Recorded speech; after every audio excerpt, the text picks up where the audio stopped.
தமிழக நீர் மேலாண்மை குறித்த உரையை வழங்குவார்கள்.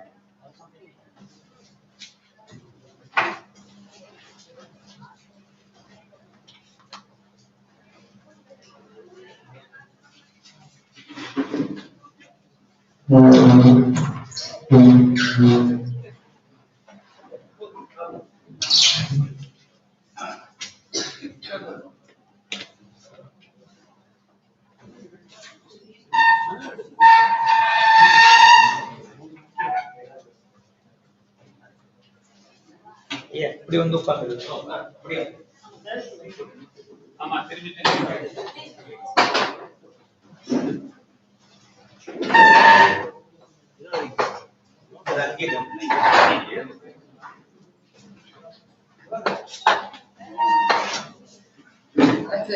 மாணவ நண்பர்களுக்கும் காலை வணக்கம். உங்க கல்லூரிக்கு நான் வந்து இரண்டாவது முறை வருகின்றேன். முதல் முறையில வந்து மரங்களை பற்றிய பாதுகாப்பு பற்றிய ஒரு சொற்பொழிவு நிகழ்த்த வாய்ப்புகள் பேராசிரியர் ராதாகிருஷ்ணன் அவர்கள். அதே ஆண்டிலேயே எனக்கு வந்து ஒரு பட்டம் கொடுத்தாங்க. அது வந்து ஒரு வரலாற்று சுடர்மணின்ற ஒரு பட்டம். பெரியவருடைய வரலால வாங்குவதற்கு எனக்கு ஒரு வாய்ப்பு கிடைத்தது. ஏன்னா எனக்கு இந்த காஞ்சிபுரமும் எனக்கும் ரொம்ப தொடர்புடையது.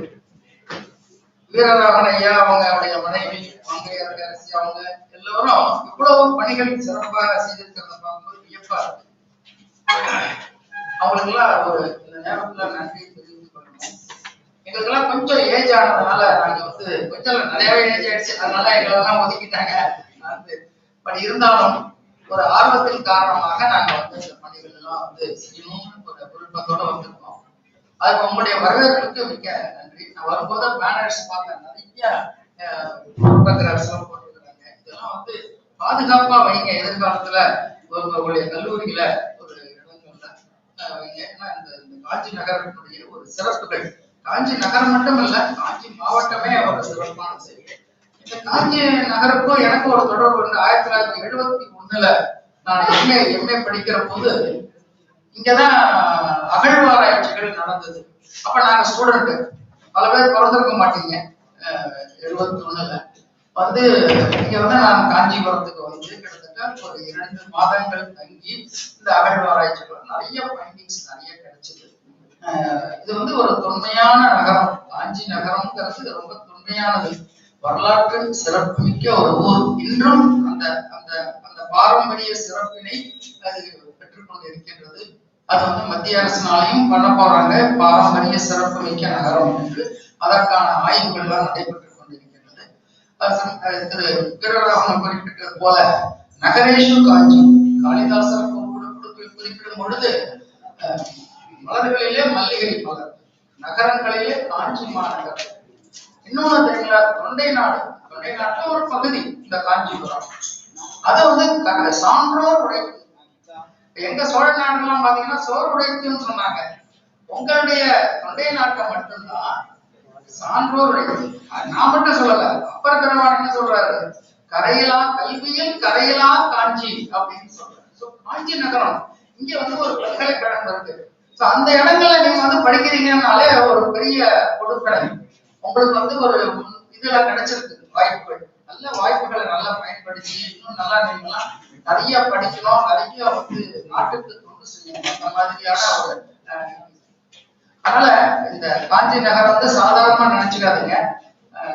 செந்தி நடராஜன் நாகர்கோவில வந்திருக்கிறாங்க. அவங்களும் வந்து நிறைய ஆய்வுகள் அந்த பகுதிகளில் அவங்க பண்ணிட்டு இருக்காங்க. ஏன்னா எல்லாரும் தமிழ்நாட்டை எல்லா இடங்களையும் பார்க்க முடியாது. ஒரு குறிப்பிட்ட இடங்கள்ல அவங்க ஆய்வுகளை வந்து ஆழமான ஆய்வுகளை அவங்க வந்து பண்றாங்க.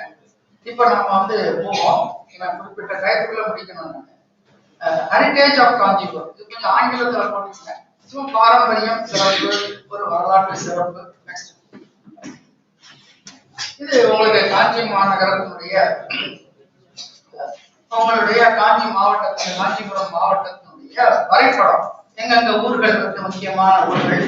அதுல பாத்தீங்கன்னா அந்த பாலாறு காஞ்சிபுரத்திலிருந்து அப்படியே வந்து பல ஊர்களுக்குள்ள போய் வாலாஜாபாத், அப்புறம் திருமுக்கூடல், பாலூர், அப்புறம் செங்கல்பட்டுக்கு அருகிலே வந்து கடல்ல கிடக்குது. அந்த ஊருக்கு பேர் கடலூர்னு பேர்.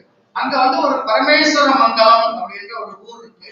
அங்கதான் இந்த வாயலூர் அப்படின்ற ஒரு ஊர் இருக்கு. அதுல பல்லவர் காலத்துல என்னென்ன மன்னர்கள் ஆட்சி பண்ணாங்க அப்படின்ற ஒரு கல்வெட்டும் அந்த கோயில்ல இருந்து நான் காமிக்கிறேன்.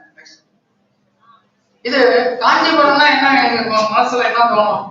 பெண்களாக இருந்தா பட்டுப்புடவை நினைக்க வரும் உங்களுக்கு. காஞ்சி கைலாசநாதர் கோயில் தான் இது. ராஜராஜனே போராட்டி பல்லவர் காலத்துல ராஜசிம்மன் கட்டினாலும் ராஜராஜ சோழன் வரும்போது பெரிய திருக்கற்றளி அப்படின்னு சொல்றான். அப்பேற்பட்ட ஒரு ஒப்பற்ற கோயில் எந்த விதமான மாற்றமும் இல்லாம இன்னைக்கும் அப்படியே பாதுகாக்கப்படுகின்றது. எல்லாரும் பார்த்திருக்கீங்களா இந்த கோயில? எல்லாரும் பார்த்திருக்கீங்களா? பாருங்க, பார்க்காதவங்க போய் பாருங்க. இது வந்து பல்லவர் காலத்துல இருக்கப்பட்ட ஒரு கட்டுமான கோயில். அவ்வளவு சிறப்பான கோயில். அவன் மட்டும் இல்ல, அவன் பையன் கட்டியிருக்கிறான், மகேஸ்வரன் கட்டியிருக்காங்க, அவனுடைய மனைவி ரங்கப்பதாகை என்பவளும் கட்டியிருக்கிறாங்க. அதனால ஒரு குடும்பமே அங்க வந்து பண்ணிருக்குது. இது மட்டுமல்ல, இந்த கோயில் தான் பட்டடக்கல் இன்னைக்கு கர்நாடக மாநிலத்துல கட்டப்பட்டிருக்கின்ற கைலாசநாதர் கோயிலுக்கு ஒரு முன்மாதிரியாக இருந்து இவர்கள் இங்க வராங்க, காஞ்சிபுரத்தை அழிக்கிறதாக வராங்க. வரும்போது இந்த கோயிலை பாக்குறாங்க. அப்பேற்பட்ட ஒப்பற்ற கோயிலாக இருப்பதை பார்த்துவிட்டு அவங்க என்ன பண்றாங்கன்னு கேட்டீங்கன்னா, இங்கிருந்த சிற்பிகள் எல்லாம் அழைத்து கொண்டு போய் பட்டடக்கல் என்ற கர்நாடக மாநிலத்திலே அவர்கள் கோயிலை எழுப்புகின்றார்கள். இதே போன்று அங்கே கோயில் எழுப்பப்பட்டிருக்கின்றது. ஆகவே ஒரு நாட்டுக்கு ஒரு ஒற்றுமையை ஏற்படுத்துகின்ற அளவிலே இந்த கோயில் இருந்திருக்கின்றது. இன்னொன்னு கூட ஒண்ணு சொல்லலாம். பூசலார் நாயனார் அப்படின்னு ஒரு நாயன்மார்கள் இருந்திருக்கிறார். அவர் மனதிலேயே, அவர் வந்து பணம் கிடையாது, ஒரு பண்டாரம் சாதாரண இது. அவர் என்ன பண்றாருன்னு கேட்டீங்கன்னா, மனதிலேயே கோயில் கட்டுறார் இறைவனுக்காக. கட்டும் போது இது கருவறை, இது வந்து சுற்று மதில் எல்லாம் பண்றாரு. பண்ணும்போது என்ன பண்றாருன்னு கேட்டீங்கன்னா, ராஜசிம்மனை இந்த கோயிலை கட்டிடுறான். கட்டிட்டு கும்பாபிஷேகத்துக்கு இறைவன்கிட்ட இந்த நாள்ல நீங்க வந்து இங்க வரணும் அப்படின்னு வேண்டான். அதே நேரத்துல அவர் ராஜசிம்மனோட கடவுளை தோன்றி அவர் என்ன சொல்றாரு, இறைவன் அந்த ராஜசிம்மன்ட்ட, எனக்கு இன்னொரு இடத்துல கும்பாபிஷேகம் இருக்கு, நான் வர முடியாது, இன்னொரு நாளைக்கு நான் வச்சுக்கோ, நான் அங்க வரேன் அப்படின்றாரு. எனக்கு இவரு பெரிய மகாராஜா, பெரிய பல்லவ மன்னன். என்ன பண்றாங்கன்னா, போய் பாக்குறாங்க, அந்த திருநின்ற ஊர் அப்படின்ற இடத்துல பூசலார் வந்து ஒரு பண்டாரம் கோயில்ல உட்கார்ந்துருக்காரு. அவர் மனசிலேயே கோயில் கட்டுறாரு. இது திருச்சுற்று, இது வந்து மண்டபம், இது கருவறை, அர்த்த மண்டபம் எல்லாம் பண்றாரு. உடனே அவர் நினைக்கிறாரு, அப்பதான் என்ன பண்றாங்க, இது வந்து கதை இல்ல, இதுக்கு ஒரு கல்வெட்டிலையும் இந்த செய்தியாக வந்திருக்கிறது என்பதுதான் ஒரு முக்கியமானது. அப்பேற்பட்ட ஒரு ஒப்பற்ற கோயில். இப்போ உங்க காலேஜுக்கு வரோம் நாங்க வந்து, இது வந்து ஒரு சங்கரா காலேஜ் வந்து அங்க அகழ்வாராய்ச்சிகள் சோங்குது. அது பல இடங்கள்ல பண்ணியிருக்கிறாங்க. இது சிங்கடி வாக்கம், கட்டவாக்கம்ன்ற இடத்துல. இங்க வந்து உங்களுக்கு தெரியும், காஞ்சிபுரம், சமண காஞ்சி, புத்த காஞ்சி, சைவ காஞ்சி, அப்புறம் வைணவ காஞ்சி, சக்தி காஞ்சி, எல்லாம் இறை வடிவங்கள் எல்லாம் வழிபடுகின்ற ஒரு இடமாக இருந்திருக்கின்றது. இது கட்டவாக்கம் அப்படின்ற ஒரு ஊர்ல அகழ்வாராய்ச்சி, யாரு உங்களுடைய யூனிவர்சிட்டில இருந்து அகழ்வாராய்ச்சி பண்ற போது கிடைத்த பொருட்கள். அதுல புத்தர், இந்த திரிரத்னாங்கிறது புத்தருடைய சிம்பல், அது அதனுடைய எல்லாம்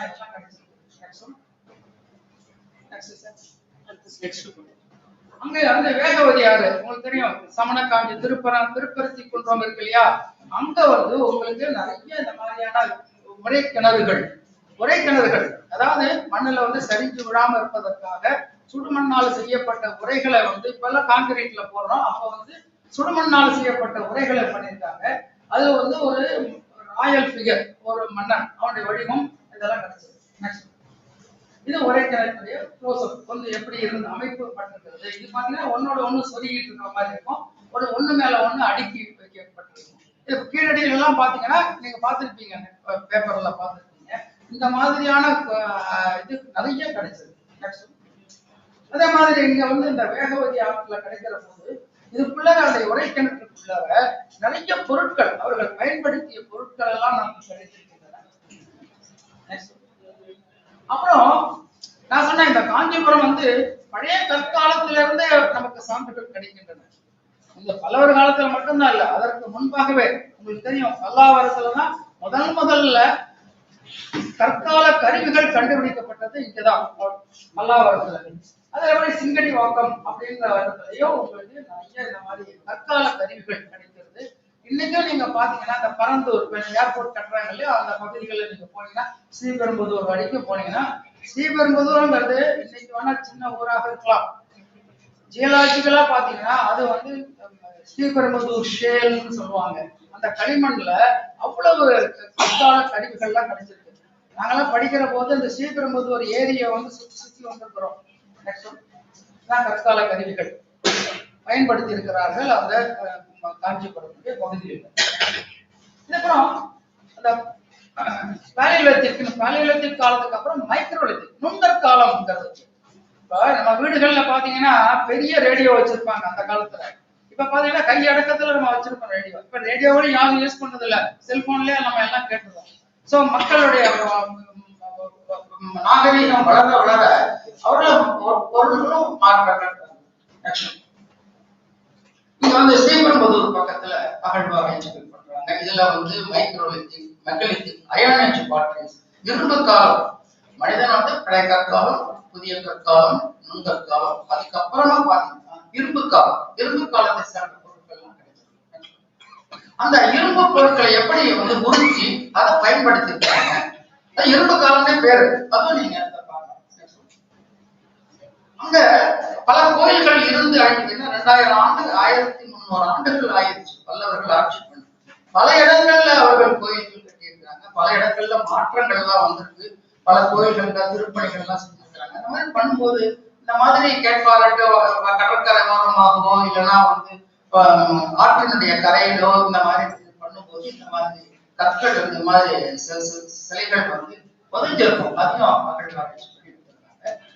அப்புறம் நான் சொன்ன இந்த வட்டங்கள் இதை நீங்க பார்த்துக்கலாம் பல ஊர்கள்ல, உங்களுடைய காஞ்சிபுரத்துல பல ஊர்கள்ல கல் வட்டங்கள். இது வந்து மெகலித்திக் அப்படின்னு, மெகா அப்படின்னு சொன்னா பிக், மெகா ஸ்டார் நம்ம சொல்றோம் இல்லையா, மெகா அப்படின்னு சொன்னா பிக், அது ஸ்டோன், லித்திக்னா ஸ்டோன், மெகாலித்திக். இது இந்த மனிதன் வந்து ஒரு கூட்டு குடும்பமாக இருக்கிற காலம் இந்த இரும்பு காலம். அதுதான் நம்ம சங்க காலத்துடைய துவக்கம்.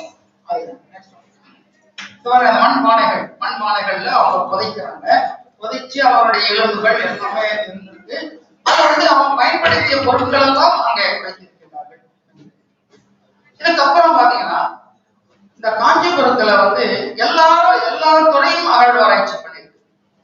பாத்தீங்கன்னா இது வந்து மத்திய அரசுடைய தொல்லியல் துறை, மாநில அரசுடைய தொல்லியல் துறை, எங்க சென்னை பல்கலைக்கழகத்துடைய தொல்லியல் துறை, இந்த மாதிரி பல்வேறு பிரிவுகள் வந்து இங்க அகழ்வாராய்ச்சி கிட்டத்தட்ட 70ல இருந்து 56, 57 வரைக்கும் பாத்தீங்கன்னா, இது சாரி 64, 74 வரைக்கும் பாத்தீங்கன்னா எல்லா பகுதிகளிலும் அகழ்வாராய்ச்சி பண்ணியிருக்காங்க.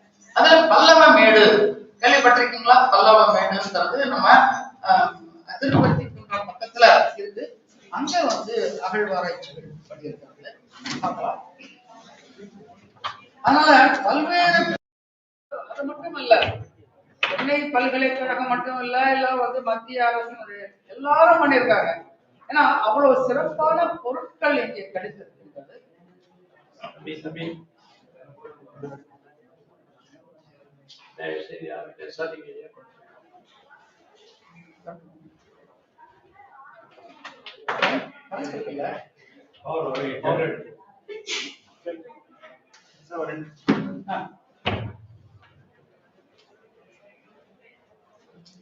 இங்க நிறைய பகுதிகள் ஆய்வுக்கு உரியது. பாலூர்னு ஒரு ஊர் தெரியுங்களா, பாலாற்றினுடைய கரையில அங்க. அப்புறம் கடல் மங்கலம்னு ஒரு ஊரு. இங்கெல்லாம் ஆய்வுகள் செஞ்சுட்டு இருக்காங்க. இன்னைக்கும் வந்து ஆய்வு மாணவர்கள் சென்னை பல்கலைக்கழகம் மற்றபடி எல்லாரும் ஆய்வுகள் பண்றாங்க. வந்து வடக்குப்பட்ட ஒரு இடத்துல அகழ்வாராய்ச்சி பண்ணாங்க பக்கத்துல. இந்த மாதிரி நீங்க செய்திகளை பார்க்கணும். இந்த மாதிரியான தொல்லியல் தொடர்பான, வரலாற்று தொடர்பான தமிழ் இலக்கியங்கள் நீங்க படிச்சாலும் அந்த தொல்லியல் சான்றுகளோட படிக்கிற போது இன்னும் அதுக்கு பின்னாடி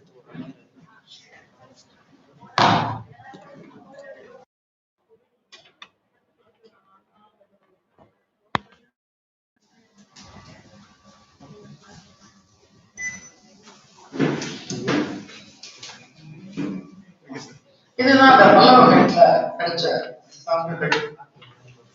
அங்க வந்து நாங்க ஸ்டூடெண்டா இருந்த போது அந்த பல்லவமேடு அகழ்வாராய்ச்சிகள் எல்லாம் போய் பார்த்தோம். அது வந்து ரொம்ப ஒரு முக்கியமான இடம். அதுக்கப்புறம் நம்முடைய சங்கரா பல்கலைக்கழகம் மூவ் பண்ணியிருக்கு.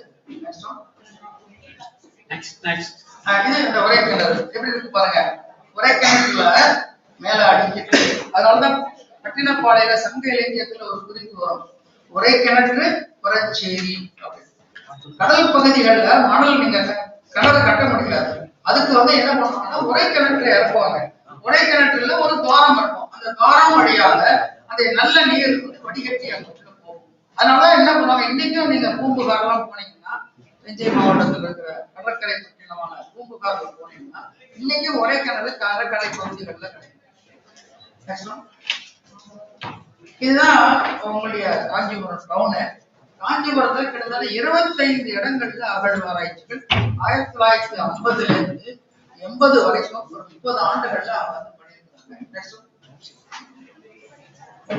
இது அந்த ஆம்பரான்னு சொல்றது கோனிக்கல் கிளாஸ். ஏன்னா நமக்கும் வர்த்தக தொடர்பு இருந்திருக்கு. அதாவது மாமல்லபுரம் வந்து ஒரு துறைமுகப்பட்டினம். அதுல இருந்து உள்ள வந்து உள்நாட்டுக்கு வந்து அவர்கள் வாணிகம்லாம் செய்திருக்கின்றார்கள். அப்பொழுதே அவங்களுக்கு எல்லாம் அந்த சில்க்குங்கிறது ரொம்ப முக்கியமானது. பட்டு இங்க வந்து ரொம்ப முக்கியமான ஒரு பொருளாக, வியாபார பொருளாக இருந்திருக்குது.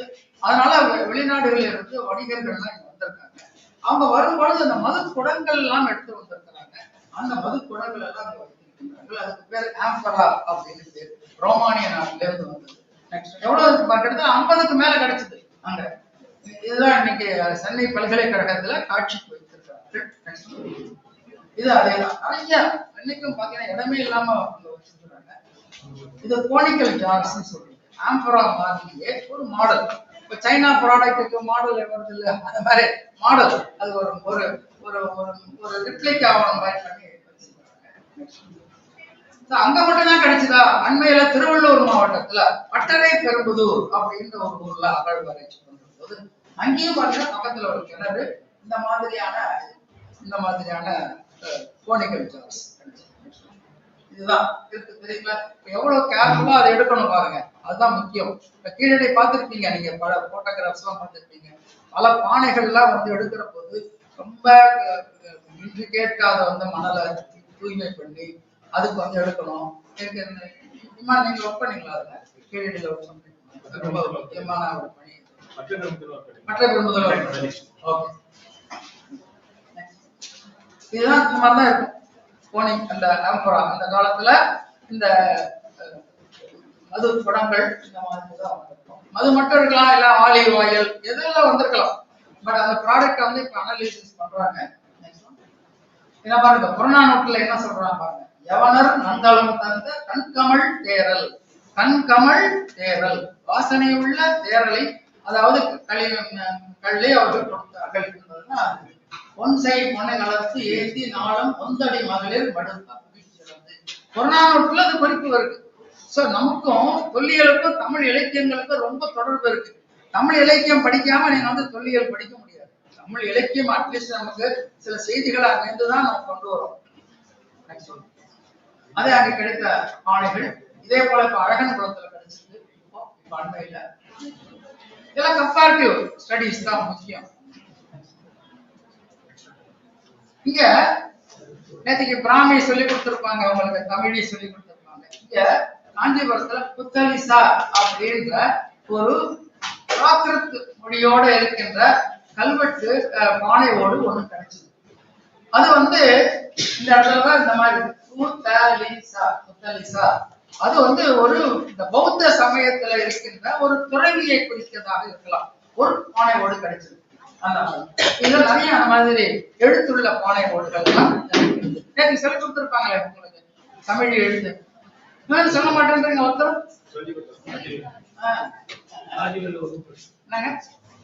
ராஜவேலு பாருங்க, கீரல் இப்ப கூட இமான் காமிச்சாரு காலையில இந்த மாதிரியான கோடுகள் இருக்கிறதுன்னு சொன்னாங்க. தமிழ்நாடு முழுமையும் இன்னைக்கு நம்ம எழுதுறோம்னா அதுக்கு முந்தைய படிப்பு இந்த மாதிரி எழுத்துக்கள் தான், இந்த கோடுகள் தான். இந்த கோடுகள்ல இருந்து தான் வந்தது. இப்ப நீங்க ஒரு சின்ன குழந்தைய போய் எழுத சொன்னீங்கன்னா எழுதணுமா? அது என்ன பண்ணும்? ஒரு கோடு போடும், இந்த மாதிரி போடும். அதுக்கப்புறம் அதே ஒரு குழந்தை நல்லா படிப்பு வந்தோடனே ஏ கரெக்டா போகும். அதுக்கப்புறம் உங்களை மாதிரி படிக்க வரும்போது ஏயா ஈயா யூவா வாத்தியாருக்கும் தெரியாது, இவங்களுக்கும் தெரியாது. ஸோ அது டெவலப்மெண்ட், நம்மளுடைய டெவலப்மெண்ட். எழுத்து வேகம் வந்து ஜாஸ்தி. இதெல்லாம் வந்து பானை ஓடுகள் ரொம்ப முக்கியம். பானை ஓடுகள் ரொம்ப முக்கியம். அதுவும் எஸ்பெஷலி காஞ்சிபுரத்துல வந்து இந்த மாதிரியான பானை ஓடுகள், இதெல்லாம் ரவுலேட்டட் பானை ஓடுகள், இந்த கிறிஸ் கிராஸ் இதெல்லாம் வந்து வர்த்தக தொடர்பு இருந்ததை காண்பிக்கின்ற பானை ஓடுகள். எவ்வளவு இம்ப்ரெஷன்ஸ் எல்லாம் புத்திஸ்ட். ஏன்னா இங்க வந்து புத்திசம் ரொம்ப சிறப்பா இருந்திருக்கு ஒரு காலத்துல. யுவான் சாங் வந்திருக்காரு, தெரியுமா உங்களுக்கு? யுவான் சாங் வந்திருக்காரு. வந்து இங்க வந்து அந்த கடிகா யூனிவர்சிட்டியில வந்திருக்காங்க. இங்க இருந்து நாலந்தா பல்கலைக்கழகத்துக்கு அங்க வந்து வைஸ் சான்சலராக பேராசிரியராக போயிருக்கிறாங்க. ஜென் புத்திசம்ங்கிற ஜப்பான்ல இருக்கிற அந்த புத்திசம் வந்து காஞ்சிபுரத்துல இருந்து தான் வந்து வெளியில போச்சு. ஸோ அந்த மாதிரி இருக்கும். இன்னொரு படம் சூர்யா படிச்சு நடிச்ச படம் பாத்தீங்கன்னா ஏழாம் அறிவு. அது கரெக்டா சொல்றீங்க. அந்த படத்துல இருந்து இதுதான் எடுப்பாங்க. இந்த தர்மபாலா நம்முடைய இது ரவுலட்டர் ரோமானிய பானை ஓடு. ரோமானிய நாட்டுக்கும் ஒரு 2000 ஆண்டுகளுக்கு முன்பாக காஞ்சிபுரத்துக்கும் அப்படி தொடர்பு. அங்க சங்கு வளையல்கள், அங்க மகளிருக்கு அணிந்த சங்கு வளையல்கள், அப்புறம் மாதிரியான சுடுமண் பொம்மைகள், இதுதான் நமக்கு முக்கியம். பல வரலாற்று செய்திகளுக்கு இது அடிப்படையாக இருக்கிறது. சுடுமண் பொம்மைகள் சாதாரண நினைக்கிறோம், அதுதான் நமக்கு அந்த காலத்துல என்ன வழிபாடுகள் இருந்தது, மக்களுடைய ஈடுபாடு எந்த சமயத்துல ஈடுபாடு இருந்தது அப்படிங்கிறதெல்லாம் தெரியும். இதுதான் இந்த புத்தக மணிகள் மேல இருக்கிறது காசுகளுடைய இது. நாங்க பண்ணும்போது சாத்தவாகனா காயினுடைய மோல்டு, சாத்தவாகனா காயின் அதுலயே இருந்தது. இன்ஸ்டியூட் இருந்த நாங்க எடுத்தோம். அதுக்கப்புறம் இந்த மாதிரி மணிகள் அதுல வந்து கிடைச்சிருக்கு. இதே போல வடக்குப்பட்டிலையும் இதே மாதிரி கிடைச்சிருக்கு. இந்த புத்த ஸ்தூபம்ங்கிறது ரவுண்டா இருக்கும், சர்க்கிளா இருக்கும். நீங்க பார்த்திருப்பீங்க இந்த பீகார்ல எல்லாம் பாத்தீங்கன்னா புத்திஸ்ட் இது வந்து ரிமைன்ஸ் நிறைய இருக்கு. அங்க இதுலதான் நாங்க ஒர்க் பண்ணோம். 1971 இந்த பிரெஞ்சுல வேலை செய்யறதுக்கு எங்களுக்கு வாய்ப்பு கிடைச்சு. இது பாருங்க சீப்பு, தந்தத்தினாலான சீப்புகள். சோ அந்த காலத்துல நல்ல ஒரு சொபிஸ்டிகேட்டட் லைஃப் இருந்ததுங்கிறத நம்ம பார்க்கலாம். அந்த சில சுடுமண் பொம்மைகள். இப்ப நம்ம வரோம் இந்த வாயலூர்னு சொன்னா இல்லைங்களா, அதாவது பாலாறு போய் கடலோடு கலக்கிற இடத்துல இந்த வாயலூர், அதான் அதுதான் வாயலூர்னு ஏன் பேர் வந்தது, அது நுழையிற இடத்துல இருக்கிறதுல கிளவாயில் உடையார் அப்படிதான் அந்த கோயிலுடைய பேர். இன்னைக்கும் அப்படிதான் இருக்குது. இதான் அந்த கோயிலுடையது. இந்த கல்வெட்டை பாருங்க. நெக்ஸ்ட் கொஞ்சம் வேகமா போகிறது. கிளவாயில் உடையார். கிளவாயில் அப்படின்னா ஊருக்கு நுழைவாயில். கடற்கரையிலிருந்து காஞ்சிபுரத்துக்கு வர்றதுக்கு அந்த பாலாற்றுல வந்திருக்காரு. அதுதான் காஞ்சிபுரம். அது இது பாத்தீங்கன்னா இதுதான் அந்த தூண். இந்த தூண்லதான் முழுமையும் கிட்டத்தட்ட பிரம்மாவிலிருந்து ஆரம்பிச்ச அந்த ஜீனியாலஜி, அதாவது பல்லவ மன்னர்கள் பிரம்மாவிலிருந்து ஆரம்பிச்சாங்க. அந்த குறிப்புகள்லாம் வருது. அந்த கடைசி வரைக்கும் இருக்கிற கல்வெட்டுகள் அந்த பக்கத்துல அகழ்வாராய்ச்சி பண்ணோம். வசவ சமுத்திரம். நீங்க பாத்தீங்கன்னா சமுத்திரம் அப்படின்னு சொன்னாலே அது விஜயநகர காலத்தை சேர்ந்தது. இப்ப நீங்க தென்னேரி இருக்குல்ல, தென்னேரி தெரியுமில்ல எல்லாருக்கும், அது தாத சமுத்திரம் அப்படின்னு பேரு. அதுக்கு திரையன் ஏரியும் பேரு. திரையன் தொண்டைமான இளந்திரையன் தான் இந்த காஞ்சிபுரத்தினுடைய ஆட்சி கொண்டு வந்தது. அந்த தொண்டைமானுடைய பேர்ல இளந்திரையன், அதான் தென்னேரி அப்படின்னு வந்தது. அப்புறம் திரளைய தடாகம்னு பல்லவர் காலத்துல சொல்றாங்க. தாத சமுத்திரம்னு விஜயநகர காலத்துல சொல்றாங்க. பேர் மாற்றங்கள் வந்தாலும் அந்த செப்பேடுகள்ல நமக்கு பெயர்கள் வருது. இது அந்த வசவ சமுதிரத்துல நீங்க பாத்தீங்கன்னா அந்த கோணிக்கல் அது இப்போ மாமல்லபுரம் வரும். இதை பார்த்திருப்பீங்க, நிறைய பேர் பார்த்திருப்பீங்க. பக்கத்துல இங்க வந்து ஒரு கடற்கரை பட்டினம். இது வந்து நகரமான மாமல்லபுரம் அப்படின்னு சொல்றோம். ஜனநாத நல்லூர் நகரம், அதாவது ஒரு ட்ரேட் சென்டர். இது வந்து ஒரு டூரிஸ்ட், இப்ப நம்ம போய் டூரிஸ்டா போய் பார்த்துட்டு வரோம். பல்லவருடைய துறைமுக பட்டினமாக இருந்திருக்கிறது. இதுதான் அந்த ஜெட்டின்னு சொல்லுவாங்க. அதாவது படகுகள் வந்து தங்குவதற்காக இன்னைக்கு அந்த அமைப்புகள் இருக்கு. நீங்க கடற்கரையை போகும்போது அதை பாருங்க, பக்கத்திலேயே மத்திய தொழில்துறை அதை எடுத்து பாதுகாப்பா வச்சு. இதுதான் ஒரு ஆர்டிஸ்ட் இது பாருங்க, கப்பல்லாம் வருது, இந்த படகுகள்லாம் வருது, அந்த கடற்கரை கோயில் ஒரு ஆர்டிஸ்டிக் வியூ எப்படி இருந்திருக்கலாம் அப்படிங்கிறது. இதே நான் வந்து மாமல்லபுரத்துல போய் டிஃபன் சாப்பிடும்போது ஒரு ஹோட்டல்ல இதை வந்து படமா வச்சிருந்தாங்க. பர்மிஷன் வாங்கி நான் போட்டேன். திருமங்கை ஆழ்வார் அந்த தலசேன பெருமாளை பத்தி பாடும்போது மாமல்லபுரத்தை பத்தி சொல்றாரு. கலங்கள் நலங்குள் நவமணி கோயும் சுமந்து எங்கும் நான்கு ஒசிந்து கலங்கள் இயங்கும் மாமல்லை அப்படின்றார். கலங்கள் என்ன போட்டு அங்கிருந்து வருது, நவமணிகள் வருது, வெளிநாட்டுல இருந்து வராங்க, அவ்வளவு பேர் வந்து கொண்டு வராங்க. அந்த இதெல்லாம் வந்து இங்க பல்லவ நாட்டுக்கு வராங்க. பல்லவ நாட்டுக்கு அங்கேயே தொடர்பு இருந்திருக்கிறதுனால ஒரு குறிப்புகள் நமக்கு வாசகங்கள்ல கிடைக்குது. இது காசுகள், அந்த பல்லவ மன்னர்கள் வெளியிட்ட காசுகள்ல இந்த மாதிரியான இந்த சின்ன போட்டு அங்க இருக்கு. அவங்களுடைய நெஞ்சிதான் அவங்களுடைய உருவம், அரசர் முத்திரை, அதையும் பார்க்கலாம். இப்ப நம்ம வந்து கோயிலுக்கு வரோம், கொஞ்சம் பழைய வரலாறு போனோம். பொதுவாக நீங்க வந்து பாத்துக்கலாம், குடைவரை கோயில் அப்படின்லாம் சொல்றாங்க. எப்படியா தோன்றுவாங்க அப்படின்னு நீங்க நினைச்சிருக்கலாம். எப்படி இந்த கோயில உருவாக்குறாங்க? இப்படிதான் இயற்கையாக அமைந்த பாறைய முதல்ல தோண்டி எடுக்கிறாங்க, தெரியுங்களா? இப்போ நெக்ஸ்ட் இது மாமண்டூர், மண்டகப்பட்டு அப்படின்ற ஊர்ல பல்லவர் காலத்துலதான் முதல்ல குடைவரை கோயில். ஆனா பாண்டிய நாட்டுல இதுக்கு முன்னாடி எடுத்துட்டாங்க. பட் நமக்கு பாண்டிய பல்லவ நாட்டுல, தொண்டை நாட்டுல இதுதான் முதல் குடைவரை கோயில். ஒரு நிமிஷம், இது ரெண்டு துவாரபாலகர்கள் அங்க இருக்காங்க. அந்த இயற்கையாக அமைந்த குடைவரையை குடைந்து எடுக்கிறதுனால அதுக்கு குடைவரை அப்படின்னு பேரு. மலையை குடைகிறாங்க இல்லையா, குடைந்து எடுக்கிறாங்க. இதுக்கு அங்கே ஒரு கல்வெட்டு இருக்கு. ஏத அனிஷ்டகம் அதுர்மம் அலோகம் அசுதம் விசித்திர சித்தேன நிர்மாங்கம் அப்படிங்கிற. ஒண்ணும் இல்ல, சுதை இல்லாமல், உலோகம் இல்லாமல், செங்கல் இல்லாமல், மரம் இல்லாமல் நான் இந்த கோயிலை சிவன் விஷ்ணு பிரம்மாவுக்காக நான் எடுப்பித்தேன் அப்படின்றான். சோ இதுக்கு முன்னாடி எல்லா கோயில்களும் சங்க காலத்துல எல்லா கோயில்களும் செங்கலாலையும் மரங்களாலையும் கட்டப்பட்டதுனாலதான் நமக்கு அந்த சங்க காலத்தினுடைய கோயில்கள் எப்படி இருந்தது, எப்படி அமைப்புகள் எப்படி இருந்தது நமக்கு கிடைக்கல. ஆனாலும் மாமல்லபுரத்துல சங்ககால முருகன் கோயில் ஒண்ணு நமக்கு கிடைச்சிருக்கிறது. மாமல்லபுரத்துல காணும். சரி, இந்த பாறைகள்லாம் எப்படியா வெட்டிருப்பாங்க? வெட்டுறாங்க, வெட்டி எடுத்துட்டாங்க பாருங்க, அப்படியே கேக் மாதிரி, பர்த்டே கேக் வெட்டுற மாதிரி வெட்டி எடுத்துருக்காங்க. இதுக்கு வந்து அந்த மாதிரியான அமைப்பு. அப்புறம் அந்த குடைவரை கோயிலை உருவாக்குறாங்க. எப்படி உருவாக்குறாங்க? சோ அந்த மாதிரி அவன் கல்லை தேர்ந்தெடுத்து இந்த கல்லுல நாம் இந்த கோயிலை உருவாக்க வேண்டும் அப்படின்னு நினைக்கிறான். நினைக்கும் போது என்ன பண்றாங்க கேட்டீங்கன்னா, அந்த குடைவரைக்கு முன்பாக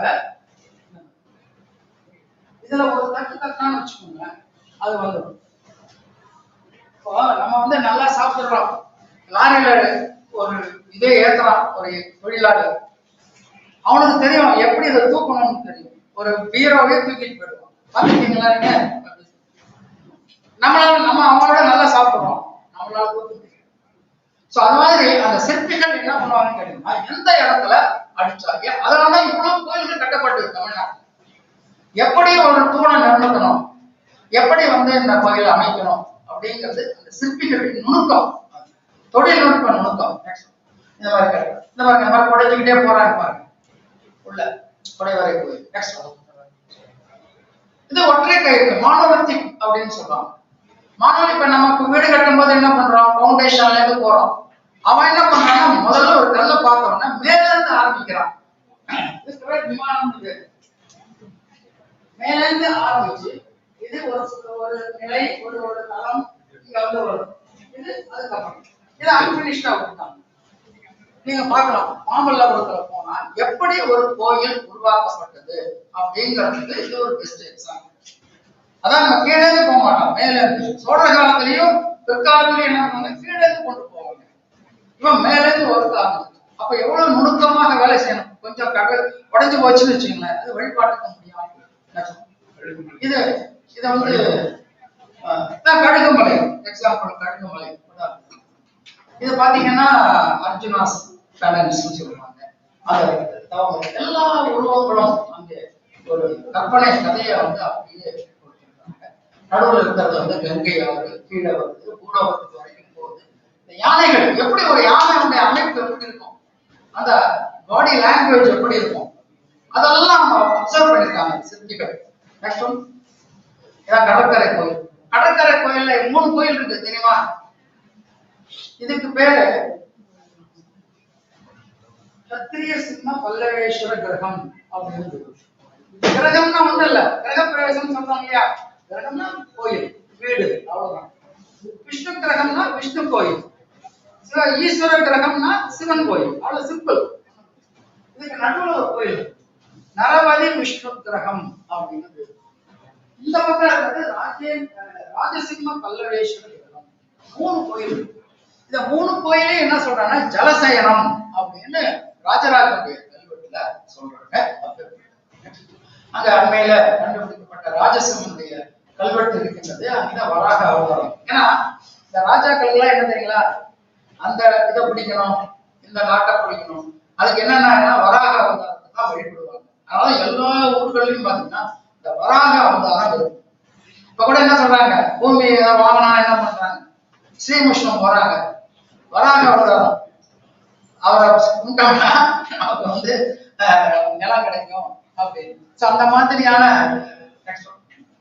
இது சோமாஸ்கந்தர். சோமாஸ்கந்தர்னா என்னன்னா உமை சிவன், உமை ஸ்கந்தர், சோமாஸ்கந்தர், உமா சகித மூர்த்தி.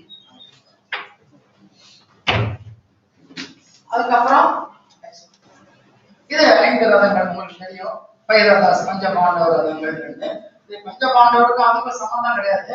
இது வந்து ஒண்ணு வந்து துர்க்கைக்காக எடுக்கப்பட்டது, ஒண்ணு இந்திரனுக்காக முருகனுக்காக எடுக்கப்பட்டது, இன்னொன்னு வந்து சிவனுக்காக எடுக்கப்பட்டது. 3 கால்களுடைய கோயில்.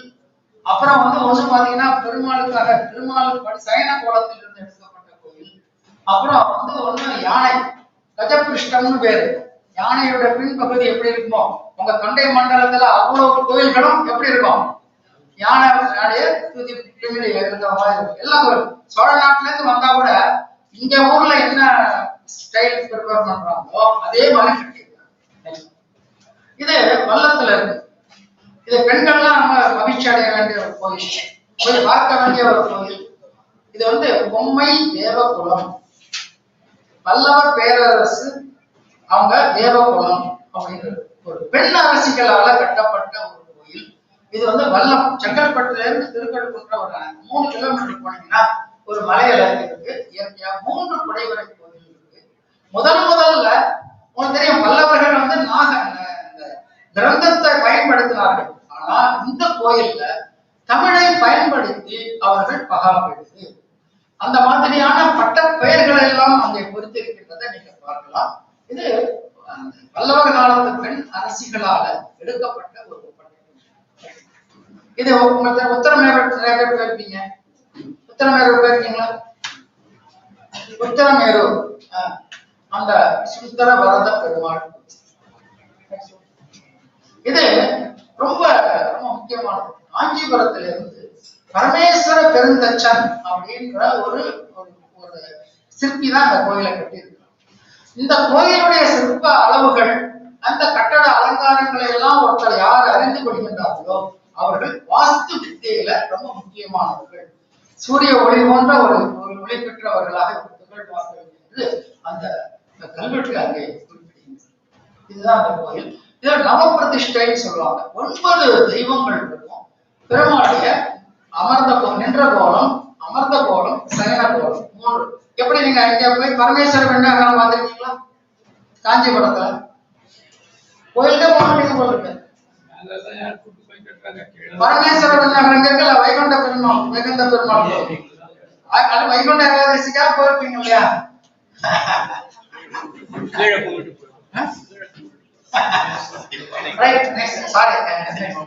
இதுதான் கீழே அதிஷ்டானம் கல்லுல இருக்கும், மேல வந்து சுவையில் இருக்கும். நெக்ஸ்ட் இது வந்து அந்த படி சுவர்கள் எப்படி இருக்கு பாருங்க. இது சரஸ்வதியோட வடிவம். இது பொதுவா இந்த கஜலட்சுமின்னு சொல்லுவாங்க. இந்த மயமதம் ரூல் இதுல வந்து சரஸ்வதியோட வடிவம் இப்படிதான் இருக்கணும் அப்படின்னு. இது இப்ப நம்ம கைலாசநாதர் கோயில்ல வரும். இப்ப நம்ம பாக்குறோம்ல கோயில் எல்லாம் கோபுரம் பாக்குறோம் இல்லையா, வாயில்ல இருக்கிறதுக்கு கோபுரம்னு பேரு. கருவறைக்கு மேல இருக்கு இல்லையா, அதுக்கு விமானம்னு பேரு. இதை தெரிஞ்சுக்குங்க. எல்லாரும் என்ன பண்ணுவாங்கன்னா கோபுரம் பெருசா இருக்கு, கோபுரம் தஞ்சாவூர்ல பெரிய கோபுரம், சும்மா சிம்பிள் மேட்டர் தான், இது ஒண்ணு இல்ல. இந்த கோபுரம் தான், இதுக்கு பேரு சாலை வடிவம் அப்படின்னு பேரு. இதுதான் கோபுரத்துடைய ஒரு தோற்றம். அதுக்கப்புறம் தான் என்ன பண்ணாங்க, இதே நீங்க ஏகாம்பரேஸ்வரர் கோயில்ல போனீங்கன்னு வச்சுக்கோங்க, கிருஷ்ணதேவராயர் பண்ணி வைத்த திருக்கோபுரம் அப்படியே கல்வெட்டே இருக்கு.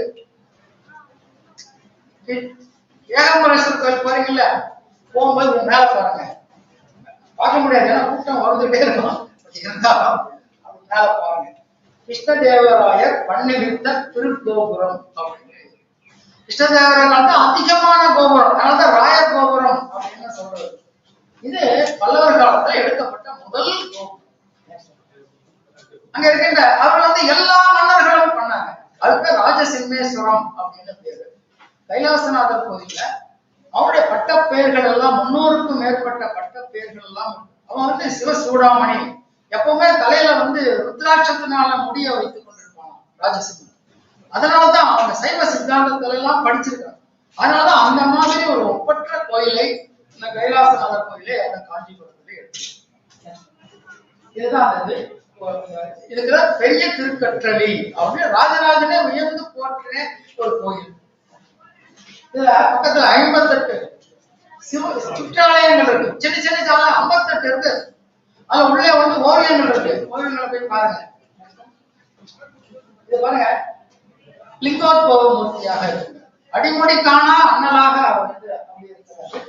அது துர்க்கை, அந்த அம்மா பாருங்க எப்படி காட்டுறாங்க, அந்த சிம்மத்து மேல கால் அதை வைத்துக் கொண்டு கையில இந்த திருசூலம் பாருங்க, மேல ஒரு சின்ன கொடை, ஒற்ற கொடை, எவ்வளவு அழகாக இந்த சிற்பிகள் செய்திருக்கின்றார். இதை அனுபவிக்கணும். இத போனாதான் நமக்கு தெரியும். கோயில்களுக்கு எல்லாம் போகும் பொழுது சும்மா போயிட்டு சுண்டல் தராங்களா, பிரசாதம் தராங்களா, அது ஒரு இருக்கலாம், தப்பு இல்லை. இதையும் நம்ம அனுபவிக்கணும். அனுபவிச்சாதான் இந்த தொல்லியலுக்கு முடியும்.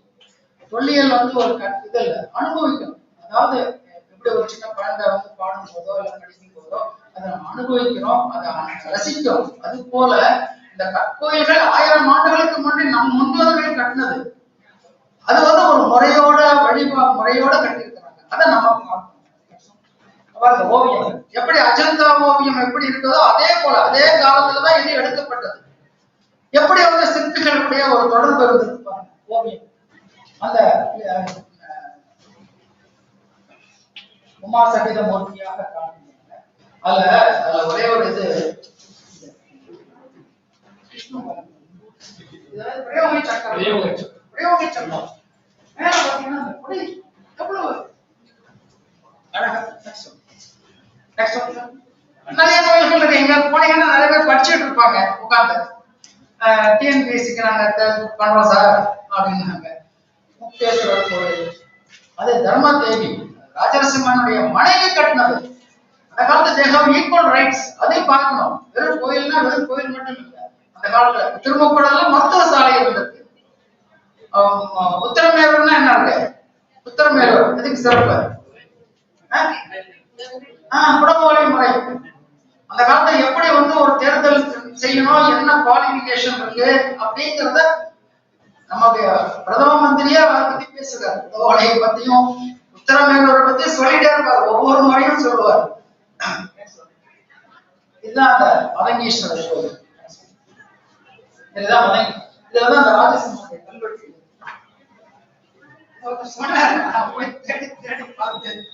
கண்டுபிடிச்சோம். இது நம்ம வைகுண்டம், வைகுண்ட பெருமாள் கோயில். பரமேஸ்வர விண்ணகம் இதுவோ அப்படின்னு திருமங்கையாளர் பாடுவார். அப்பேற்பட்ட ஒப்பற்ற கோயில். எவ்வளவு பாருங்க தூண்கள். இத பல்லவர் வரலாறு முழுவதும் சிற்பமாக செதுக்கப்பட்டிருக்கிறது. நீங்க போனீங்கன்னா பல்லவர் வரலாறு துவக்கத்துல இருந்து பிரம்மாவில இருந்து தோன்றியதாக குறிப்பு. அதெல்லாம் புராண கதைகள், அதை பத்தி நம்ம கவலைப்பட வேண்டாம்.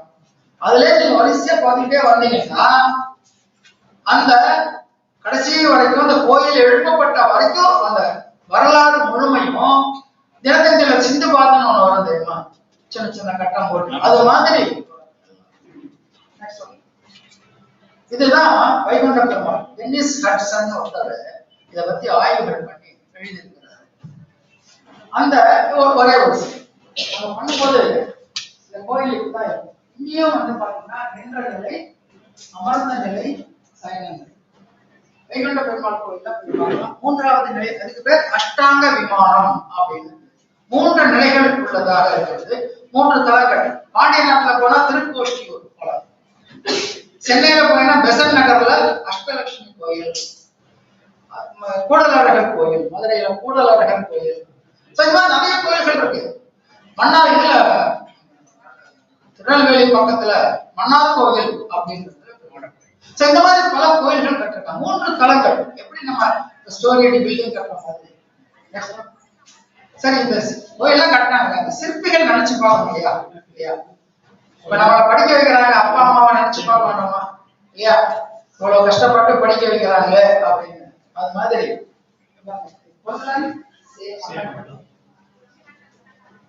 இதான் அந்த மாமல்லபுரத்துல இன்னைக்கும் இருக்கு. பூஞ்சேரி அப்படின்ற இடத்துல கேவாத பெருந்தச்சன். அந்த காலத்துல சிற்பிகளுக்கு தச்சர்கள் தான் பேரு. சிற்பின்னு சொல்ல மாட்டான், ஸ்தபதின்னு சொல்ல மாட்டான், தச்சர். கேவாத சாத்தமுக்கியன், பொய்யமழிப்பார், இந்த மாதிரி எல்லாம் பேர்கள். அங்க அந்த கோயில்ல கூட அவன் செய்யல. பல பேர் இந்த டியூப் லைட் எல்லாம் போட்டு என்ன பண்றாங்க, மேலேயே தர்மம் உபயம்னு போடுறாங்க. அதை வெளிச்சத்தை அதே பாதி மறைச்சுக்கும். அவன் வந்து அந்த கோயிலெல்லாம் கட்டிட்டு ஒரு ஓரமா பூஞ்சேரி அப்படின்ற ஒரு இடத்துல ஒரு பெரிய பாறையில அவருக்கு இது ஆனூர் அப்படின்ற இடத்துல மெகலித்திக் சர்க்கிள் வட்ட வடிவமா இருக்கு. இந்த மத்திய தொல்லியல் துறை பல இடங்கள்ல பாதுகாப்புக்காக போட்டு போர்டு எல்லாம் போட்டாங்க. இந்த போர்டெல்லாம் எடுத்துன்னு போயிட்டாங்க. அந்த போர்டு இல்லைங்க. பட் ஆனா இந்த ஊர்ல இன்னைக்கு அது பாதுகாப்பா இருக்கு. இந்த ஆனூர் கோயில், இது ஆனூர் அப்படின்னு சொன்னாலும் ஆதியூர் அப்படின்னு சத்திரிய, அதுக்கு வந்து நிறைய கோயில்களுடைய பெயர்கள் இருக்கிறது.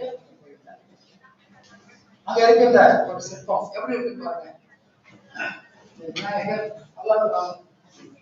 இங்க வந்து பிரம்மசாஸ்திரம் பேர். இங்க வந்து கையில அஷ்டமால எம்பியோட இருக்கு. இது வந்து நீங்க ஒரு கதை தெரியும். பிரம்மா வந்து படைப்பு தொழில் பண்றாரு.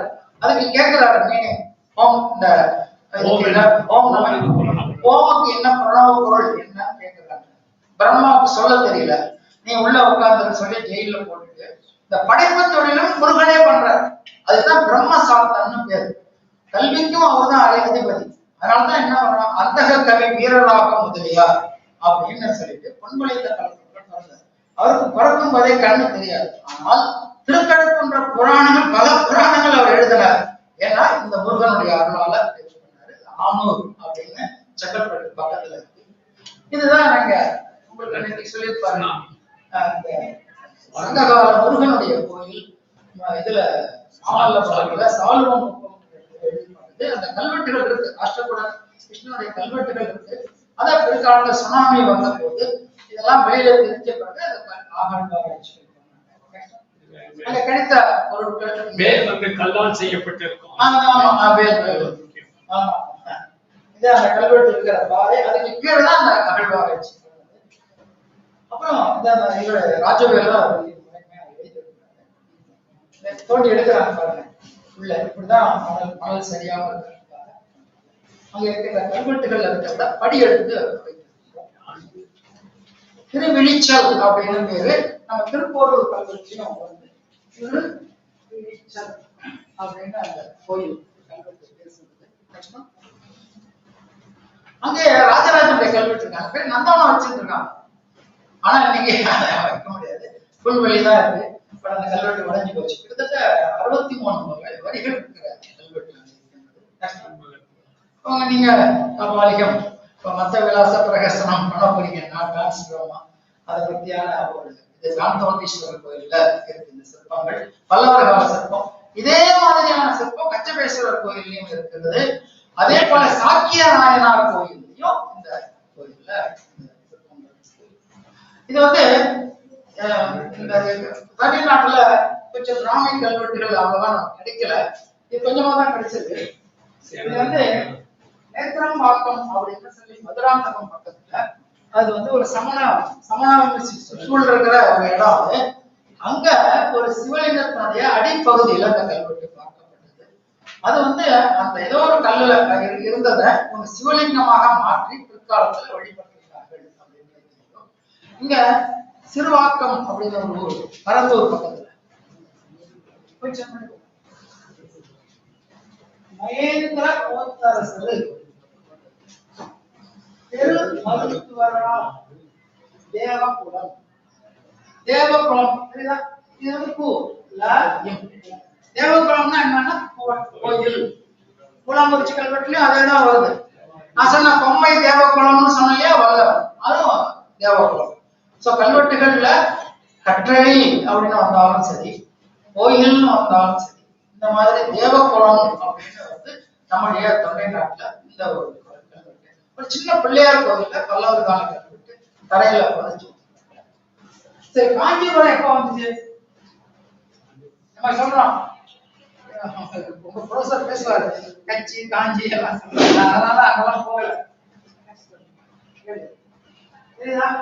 வெயில் கோட்டத்து நகர் காஞ்சிபுரம். காஞ்சிபுரம் சரிதா? காஞ்சிபுரம் படிக்க காஞ்சிபுரத்தில் முன்னை மண்டலத்தில் இது உலகளந்த பெருமாள் கோயில்ல இந்த கல்வெட்டு இருக்கு. இது இதெல்லாம் பார்த்திருப்பீங்க. தெற்கு இருந்த சொக்கீஸ்வரர் கோயில்னு சொல்லுவாங்க. நம்ம பல நேரங்கள்ல மூடிதான் இருக்கும். காமாட்சி அம்மன் கோயில் பக்கத்துல இருக்கு, போய் பாருங்க. குருக்கள் இருக்காரு, அவருக்கு சொல்லி பாருங்க. ஏன்னா பல பேர் அங்க போய் உட்காந்துருவாங்க, அதுக்காக தான் அவங்க கூட்டி வைக்கிறாங்க, வேற எதுவும் பாதுகாப்பு. இது எங்களுடைய துறையில பாதுகாப்பு மாநிலம். இங்க அந்த கரிகால சோழ பிள்ளையார் அங்க இருக்க பாருங்க. அந்த மகர தோரணத்துல எவ்வளவு வேலைப்பாடு. அந்த உங்களுடைய காஞ்சிபுரத்தினுடைய வரலாறு. அவங்க வந்து உமையண்ண என்ன பண்றாங்க, ஒரு சிவலிங்கத்தை பிடிச்சு வழிபடும் போது வேகவதி ஆறு வந்து உற்பத்தி ஆகி வேகமா வரும்போது இவர் என்ன பண்றாரு, இந்த அம்மா என்ன பண்றாங்க, அப்படியே அணைச்சுக்கிறாங்க. ஆமா, அப்ப அணைக்கிற போதுதான் அந்த காஞ்சிபுரத்தோட சாபங்கள்லாம் நீங்க தகப்புறான வரலாறு. அதே நமக்கு தேவாலயத்திலையும் குறிப்பு வருது. வழிபடுறாங்க. இருக்கு இங்க அப்புறம் 2 பேரும் பண்றாங்க. அதான் பங்குனி உத்திரம் அன்னைக்கு காஞ்சியில ரொம்ப சிறப்பான ஒரு விழாக்களாக கிடைக்கும். அதாவது புராண வரலாறு தெரிஞ்சாதான் நமக்கு சிற்பத்தை ஐடென்டிஃபை பண்ணணும். நமக்கு நம்பிக்கை இருக்கா இல்லையாங்கிறதுலாம் வேற. பட் அது தெரிஞ்சாதான் நீங்க கோயில்ல போனா இது என்ன சிற்பத்தை சொல்லுகின்றது அப்படிங்கிறது தெரியும். அதனால மற்ற பெரிய புராணமோ ஆழ்வாருடைய வரலாறோ எல்லாம் கொஞ்சம் கொஞ்சம் தெரிஞ்சு வச்சுக்கணும். இது வந்து சிவபுரம் இருக்கு, நம்ம ஸ்ரீபெரும்புதூர் பக்கத்துல, இடையற்பாக்கம் பக்கத்துல. இது வந்து சிவபுரம் பேரு. இது வந்து ராஜராஜனுடைய கோயில், ராஜராஜனால கட்டப்பட்ட ஒரு கோயில். ராஜேந்திர சோழன் கிட்டத்தட்ட 16 கல்வெட்டுகள் அந்த கோயில்ல அவங்களுக்கு. அப்ப எவ்வளவு சிறப்பாக அந்த கோயில் இருந்திருக்கும் பாருங்க. இந்த பிள்ளையோட அமைப்பு பாருங்க. அதுக்கு ஒரு குடை 2 சாமரம், 5 நிமிஷம் சார். அது கல்வெட்டுகள் பாருங்க.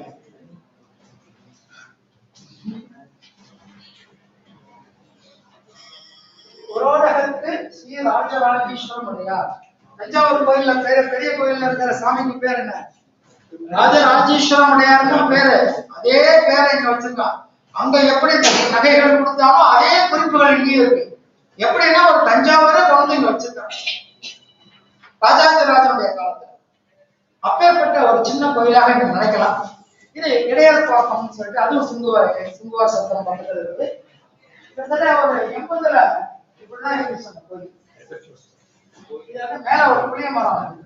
எனக்கு ஒரு வாய்ப்பு கிடைச்சது எங்க துறையில, நீங்க போய் பார்த்துட்டு வந்துருங்க, பார்த்து குறிப்பிடுங்க. போனோம்னா பெரிய புளிய மரமே இருக்கு. அப்புறம் டிபார்ட்மெண்ட்டுக்கு தெரிவிச்சு அதை டிக்ளேர்ட் அஸ் மானுமெண்ட். இடையாற்று பாக்கமான ராஜ விச்சாதர சதுர்வேதி மங்கலம் முதலாம் குலோத்துங்க சோழருடைய காலத்துல கட்டப்பட்ட 4 கல்வெட்டுகள் தான். இதுதான் கஜகிருஷ்ணம் அப்படின்னு. இதுல என்ன பண்றாங்கன்னா ஒரு பெண் வந்து தானம் கொடுக்குறாங்க. ஒரு நிலம் கொடுக்குறாங்க. பாருங்க, அந்த ஏரியில ரொம்ப தூரமா இருக்கு, அந்த ஏரியில தண்ணி வரமாட்டேங்குது. உங்களுக்கு தெரியும், காஞ்சிபுரம் ஏரி மாவட்டம், ஏரிகளாக நிறைந்த மாவட்டம் காஞ்சிபுரம். நான் மத்தியானம் சொல்றப்போ சொல்றேன், நீர் மேலாண்மையில அவ்வளவு நிறைய செய்திகள் இருக்கு. காஞ்சிபுரத்துல தான், புதுக்கோட்டைக்கு அடுத்தபடியாக பாத்தீங்கன்னா காஞ்சிபுரம்.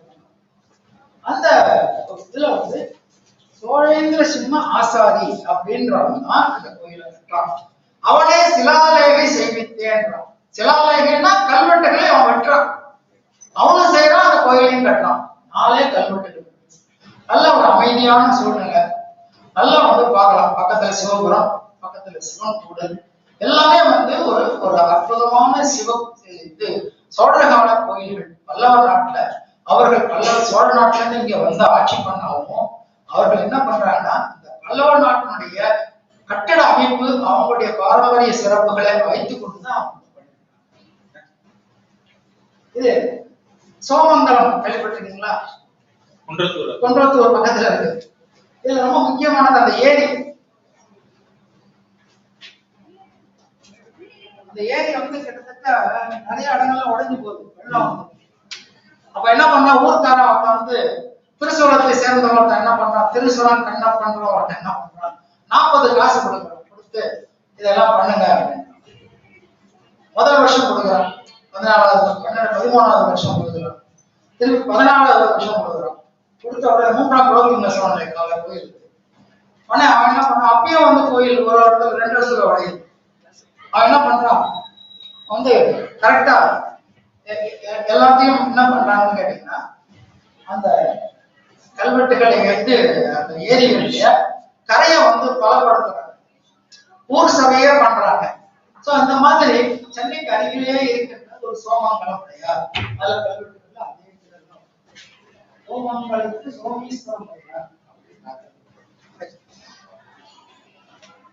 இது பாருங்க, இப்ப வந்து மதுராந்தகம் ஏரி வந்து நிரம்புல தண்ணி எல்லாம் இல்லாம இருந்துச்சு. அப்ப நம்ம போகும்போது இதான் வந்து தூம்பு அப்படின்னு சொல்லுவாங்க, ஸ்லூயிஸ். அந்த காலத்துல தண்ணீர் வெளியில போகும்போது கட்டுப்படுத்தணும், இந்த ஊருக்கு தண்ணி கொஞ்ச நேரம் பாசனம் பண்ணணும். கல்வெட்டுகள்ல வருது, புதுக்கோட்டை மாவட்ட கல்வெட்டுகள் அதிக அளவுல வருது. இங்க நம்முடைய தொண்டை மண்டலத்தை பொறுத்த வரைக்கும் தொண்டை நாட்டுல நிறைய ஊர்கள்ல இந்த மாதிரி அமைச்சு. அது பாருங்க, தண்ணீர் எளிமையாக போவதற்கு விளைவு என்ன சொல்ல, சங்க இலக்கியங்கள்ல ஒரு 3ஆம் பிறை போல இருக்கணும் அப்படின்னு சொல்லி, பிறைச்சந்திரன் வந்து வளைவா இருக்கும், அது போல இதெல்லாம் என்ன பண்ணணும், பிரிச்சு போட்டு அந்த தண்ணியை வந்து ரெஸ்ட்ரிக்ட் பண்ணணும் இந்த ஊருக்கு. இதுல தெய்வ வடிவங்கள், மகாலட்சுமி வடிவம், அப்புறம் வந்து எல்லாம் என்ன வேணுமோ அந்த தெய்வங்களுடைய வடிவங்கள் தான் போடுவாங்க. இதுக்கு பேர் காலம் பேர். அமைப்பு இப்ப போனா பார்க்க முடியாது, ஏன்னா தண்ணி வந்துருச்சு மதுராந்தக ஏரியில. இது காமிக்கிறேன், தென்னேரியும் மத்தியானம். இது விட்டலாபுரம்னு பேரு, மாமல்லபுரம் பக்கத்துல இருக்கு. கிருஷ்ணனுடைய வடிவம் ஒரு விட்டலன் பேரு. அவருடைய வடிவத்துல இந்த கோயில் வந்து இருக்கு. பாத்தீங்கன்னா இப்ப கையை வச்சுட்டு இருப்பாரு அந்த கல்வெட்டுல. இது வந்து கிருஷ்ணதேவராயர் காலத்துல எடுக்கப்பட்ட ஒரு கோயில். இந்த கல்வெட்டுகள் முதல்ல ரொம்ப மோசமா இருந்து எங்களுடைய துறையில பாதுகாப்பு நல்ல முறையில. அப்புறம் நிலத்தை அளக்கிறதுக்கு பல அளவுகோல்கள்லாம் இருக்கு. மண்கொண்டான், ராஜ விவாடன் போர், இந்த மாதிரி பல கோயில்கள். அதாவது ஒரு உலகளம் தான். ராஜராஜனுக்கு இன்னொரு பேர் என்ன, உலகளம் தான் பேர். முதல்ல லேண்ட் சர்வே பண்ணது அவன் தான். அந்த மாதிரி பண்றதுக்கு இந்த அளவுகோல்கள் பல கோயில்கள்ல இந்த இதுக்கு அமைத்த நாராயணன் குழப்பாக.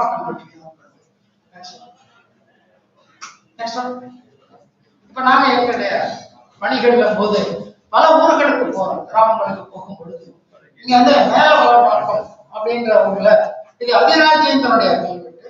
திருவள்ளீஸ்வரர், இது வந்து செங்காட்டு கோட்டம். இது என்ன, கிட்டத்தட்ட 24 கோட்டங்களுக்கு மேல இருந்திருக்கு இந்த தொண்டை மண்டலத்துல. நாடுகள் 60க்கு மேல இருந்திருக்கு.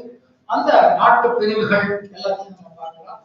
இன்னொரு வேடிக்கை என்னன்னு கேட்டீங்கன்னா, கல்வெட்டு இப்படி வெட்டிட்டாங்கல்ல, இங்கேயாவது கல்வெட்டு ஆரம்பிப்பான்.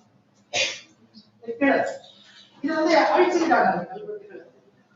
அது கொஞ்சம் ஆய்வுக்குரியது. நாங்க இப்பதான் பார்த்தோம், அண்மையில பார்த்தோம். ஏன்னா உங்களுக்கு நீங்க போகும்பொழுது உங்க கிராமங்கள்ல ஏதாவது இருந்தா தெரியுங்க, தயவு செய்து தெரியுங்க. ஏன்னா பல ஊர்கள்ல வந்து உள்ளூர்காரங்களுக்கு தான் தெரியும். நாங்க வந்து ஒரு மணி நேரம் இருக்கோம், ஒரு 1/2 மணி நேரம் இருக்கோம், அப்படியே உள்ளூர்காரங்க உங்களை மாதிரி மாணவர்கள், உங்களை மாதிரி அந்த ஊர்ல இருக்கிற அந்த வயதானவர்கள் இந்த தோட்டம்னா இது கிடைக்கும், இந்த மாதிரியான கல்வெட்டுகள் இருக்கு அப்படின்னு சொல்றது வந்து ஊர் மக்கள் தான் சொல்ல முடியும். எங்களை போல நாங்க வந்து 10 நிமிஷம் இருப்போம், பார்த்துட்டு உடனே ஓடிடுவோம். அந்த மாதிரி இந்த மாதிரி அந்த ஊர்க்காரங்க சொல்லி நம்ம போகும்போது அவங்களுக்கே தெரியாது இதோட சிறப்பை பத்தி. இப்ப காஞ்சிபுரம் கைலாசம் இதுல ஏகாம்பரேஸ்வரர் கோயில் திருப்பணிகள் நடந்தது. தரையில நிறைய கற்கள் பதிச்சிருக்கிறாங்க, மேடு பள்ளமாக இருக்கிறது. இதெல்லாம் ஒழுங்குபடுத்தும் போது பல கல்வெட்டுகள் வந்தது. எல்லாத்தையும் காப்பி பண்ணி அங்கேயே ஒரு அருங்காட்சியகம் மாதிரி காட்சியகம் மாதிரி வைக்கணும் அப்படின்னு சொல்லி பண்ணிருக்கோம். இதுல பாருங்க, இப்ப அண்மையில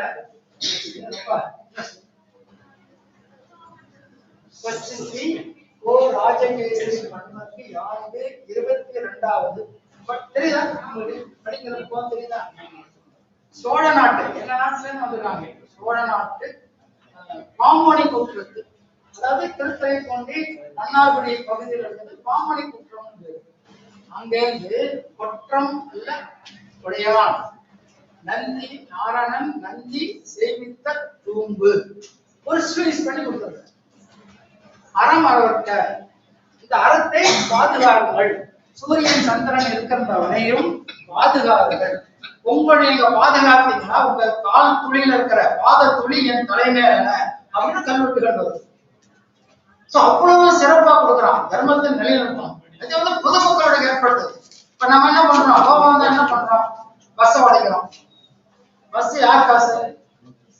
நம்மளுதான். உடைச்சிங்கன்னாவே யாரு? நம்ம காசு. சோ பொது சொத்துக்களுக்கு அந்த இடையூறு பண்ணக்கூடாது. ஒரு ஊர்ல கேரளூர்ல ஒரு ஊர்ல சொல்றான், உங்களுக்குள்ள சண்டை வந்ததுன்னா மரத்தையோ கிணறையோ பண்ணக்கூடாது அப்படின்னு சொல்றான். கேரளூர் கல்வெட்டுகள்ல சொல்றான். இன்னைக்கு வந்து உயிரோடு இருக்கிற பனைமரத்தை வெட்டக்கூடாது. திருப்பனங்காடு ஒரு தெரியுமா, காஞ்சிபுரம் அந்த கோயில். சோ அதனால ஒரு வாழ்வியல் முறை எப்படி இருந்தது அப்படின்னு தெரிந்து கொள்வதற்கு கோயில்கள் இருக்கின்றன, கல்வெட்டுகள் இருக்கின்றன. பனைமரத்துல தலைவரிச்சுமே பனைமரம். சோ அதனால பனைமரம் வந்து ரொம்ப முக்கியம். இன்னைக்கு வந்து ரொம்ப நம்ம கொடுக்குறோம், இம்பார்ட்டன்ஸ் கொடுக்குறோம். அந்த காலத்துல மக்கள் வந்து தலை விருட்சங்களாக பல மரங்களாக இது வந்து